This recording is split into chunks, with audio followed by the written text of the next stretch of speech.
தமிழ்நலம் channel அன்பர்கள் அனைவருக்கும் என்னுடைய அன்பான வணக்கம். இன்னைக்கு பார்த்தோம்னா நம்ம உடம்புக்கு உள்ளரையும் சரி வெளியிலையும் சரி நிறைய கிருமிகள் இருக்கிறத நம்ம பார்க்கலாம். வைரஸஸ், பாக்டீரியாஸ், பாராசைட்ஸ் இப்படி சொல்கிறாங்க. ஸோ வெளியில் இருக்கக்கூடிய கிருமிகள் நம்ம உடம்புக்குள்ளே புகுந்து பல நோய்களை உருவாக்காமல் தடுக்கக்கூடிய ஒரு உன்னத சக்தி நம்ம உடம்புக்குள்ளேயே இயற்கை நமக்கு படைச்சிருக்குங்க. அது என்ன அப்படின்னு பார்த்தோம்னா அதுதாங்க நம்முடைய இம்யூன் சிஸ்டம். அந்த இம்யூனிட்டி மட்டும் நம்மக்கிட்ட இல்லைன்னா பல நோய்கள் நம்ம உடம்புக்குள்ளே புகுந்து பல நோய்கள் நம்மை ஆட்டி படைச்சி நம்முடைய வாழ்க்கையே நம்ம வாழாத ஒரு நிலைக்கு ஏற்படுத்திடுங்க. ஸோ அந்த இம்யூனிட்டி நாம் ஸ்ட்ரென்தன் பண்ணோம்னா இன்னைக்கு பார்த்தோம்னா பல விஷக்கிருமிகள் காற்றுல பறந்துட்டு இருக்குன்னு சொல்கிறாங்க. எந்த விஷக்கிருமிகளாக இருந்தாலும் நம்ம உடம்புக்குள் புகாது, அப்படி புகுந்தாலும் அது நம்மளை பாதிக்காத நம்ம அந்த இம்யூனிட்டியை ஸ்ட்ரென்தன் பண்ணிட முடியும். அந்த இம்யூனிட்டியை நம்ம எப்படி ஸ்ட்ரென்தன் பண்ணுறது அப்படிங்கிறத நம்ம பார்க்கலாம். அதுக்கு ஸ்ட்ரென்தன் பண்ணுறதுக்கு நம்ம என்ன பண்ணணும் அப்படின்னா முதல்ல நம்மளுடைய உணவு முறைகளில் பார்த்தோம்னா இன்றைக்கி நிறைய ப்ராசஸ்டு ஃபுட்டு நிறைய நம்ம எடுக்கிறோம். இந்த மாதிரி ப்ராசஸ்டு ஃபுட்டை நம்ம அறவே நாம் கட் பண்ணணும். நம்மளுடைய உணவு பழக்கத்தில் அதிகமாக நாம் எடுத்துக்கொள்ளக்கூடிய பழக்க வழக்கங்கள் பார்த்தோம்னா திருப்பி நான் சொல்கிறேன், காய்கறிகளை நிறைய எடுக்கணும். கீரைகள் தினமும் ஒரு கீரை நாம் எடுக்கணும். இரவு நேரம் நம்முடைய உணவு பழக்கம் பழங்களாக இருக்கணும்.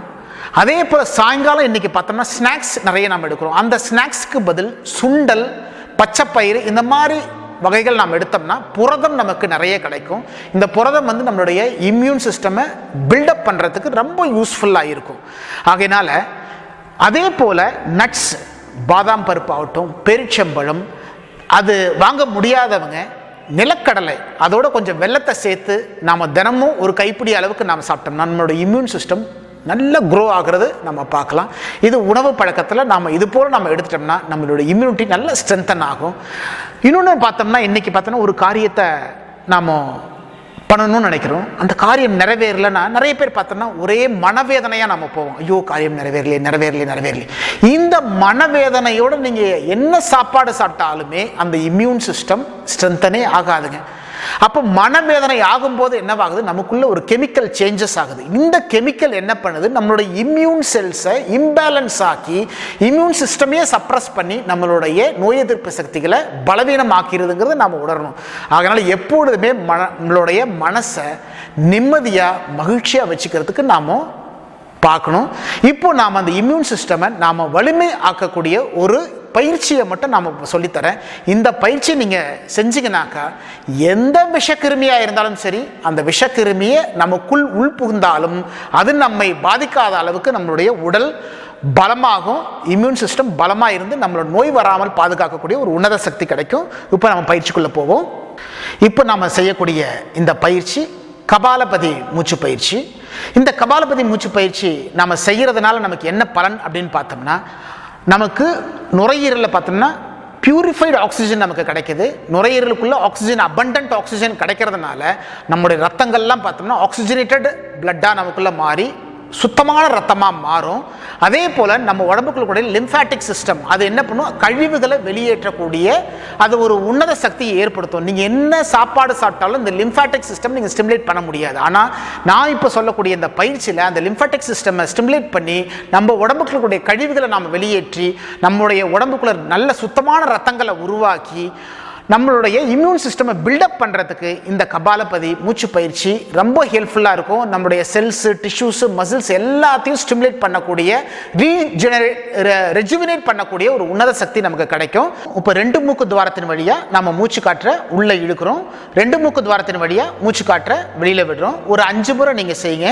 ஆனால் நான் ஒரு முறை மட்டும் உங்களுக்கு செஞ்சு காமிக்கிறேன்.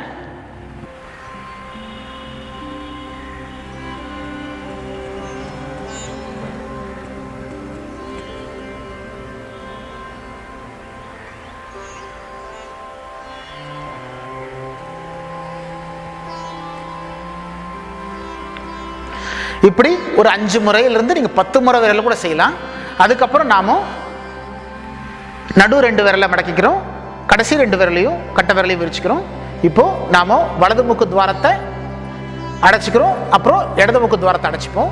இப்போ எப்படின்னா மூச்சு காற்றை மட்டும் நம்ம வெளியில் தள்ளுறோம். இப்போது நாம் கைகள் நடு 2 விரலை மடக்கிக்கிறோம், கடைசி 2 விரலையும் கட்டை விரலையும் விரிச்சுக்கிறோம்.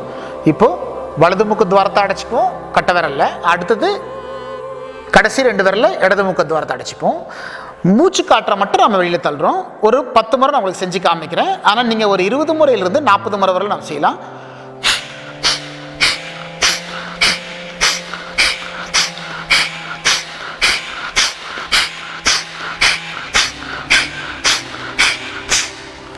இப்படி நாம் செய்கிறதுனால என்னவாகுது, நம்ம உடம்புக்குள்ள கூடிய கரிமல வாயு கார்பன் டை ஆக்சைடு முழுமையாக நம்ம வெளியில் தள்ளுறோம். இப்போது கபாலபாதியினுடைய அடுத்த வருஷன் பார்த்தோம்னா, நம்ம வயிறு உள்ளே போகும்போது மூச்சு காற்று வெளில வரணும், வயிறு வெளியில் வரும்போது மூச்சு காற்றை உள்ளே இழுத்துக்கணும். இது வயிறு மட்டும்தான் நாம் அசைவு இருக்கணும். இந்த கைகளோ மற்றதோ நம்ம அசைக்கக்கூடாது. ஸோ என்னவாகுது, நம்ம உடம்புக்குள்ளே இருக்கக்கூடிய வயிறு பகுதியில் இருக்கக்கூடிய கெட்ட காற்றுகள், நுரையீரலுடைய கெட்ட காற்றுகள் எல்லாத்தையும் ஃபோர்ஸ் பண்ணி நம்ம வெளியில் எடுத்துடுறோம். அதுக்கப்புறம் ஆட்டோமேட்டிக்காக நம்ம பிராணவாயு நம்ம உடம்புக்குள்ளே அது தன்னைத்தானே வந்துடும். இதை மாதிரி நான் உங்களுக்கு ஒரு 10 முறை செஞ்சு காமிக்கிறேன். நீங்கள் ஒரு 40 முறையிலிருந்து பழகினீங்கன்னா, நல்லா பழக்கம் ஆகிடுச்சுன்னா ஒரு 60 முறை வரையில் நீங்கள் செய்யலாம். ஆரம்பத்தில் நீங்கள் ஒரு 10 முறை செய்யுங்க, மெதுவாக செய்யுங்க. நான் இப்போ உங்களுக்கு செஞ்சு காமிக்கிறேன்.